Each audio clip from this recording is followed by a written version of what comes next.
Hi guys, വെറുതെ ഇരിക്കുമ്പോൾ ഓരോരോ ആഗ്രഹം തോന്നാനുള്ളതൊരു ഹോബി ആയി പോയാൽ എന്താ ചെയ്യാൻ പറ്റുക? അമ്മ മന്തി ഉണ്ടാക്കിയാലോ ഒന്ന്?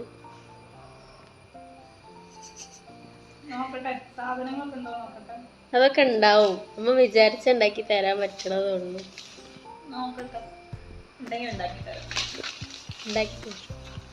അങ്ങനെ ഞങ്ങൾ ഈ നാച്ചുറൽ ആക്ടിങ്ങും അത് കഴിഞ്ഞിട്ട് റൗണ്ട് ഓഫ് വെറുതെ ഇരിക്കലും കഴിഞ്ഞപ്പോൾ അമ്മ അവിടെ മന്തി സെറ്റായി കൊണ്ടിരിക്കുകയാണ്. ഫുഡ് റെഡി ആയി കഴിഞ്ഞാൽ പിന്നെ ഒറ്റ സെക്കൻഡ് പോലും വെയിറ്റ് ചെയ്യരുത് എന്നാണല്ലോ പണ്ടുള്ള ആൾക്കാരൊക്കെ പറയല്. പണ്ടുള്ള ആൾക്കാരല്ല, ഞാൻ പറയാം. അങ്ങനെ നമ്മളത് ചൂടോടെ തന്നെ സെർവ് ചെയ്യാണ്. അങ്ങനെ ചിക്കനും ചോറും ഒക്കെ സെർവ് ചെയ്തിട്ട് അത് കഴിക്കാനുള്ള പരിപാടി നോക്കുകയാണ്. അങ്ങനെ അമ്മ വെച്ച പീസ് മാറ്റിയിട്ട് ഞാൻ എൻ്റെ അടുത്ത ആഗ്രഹമായിട്ടുള്ള ലെഗ് പീസ് എടുത്ത് വെച്ചു. അമ്മ ഉള്ളിടത്തോളം കാലം നമുക്ക് ആഗ്രഹങ്ങൾക്കൊരു കുറവും വരാൻ പാടില്ലല്ലോ.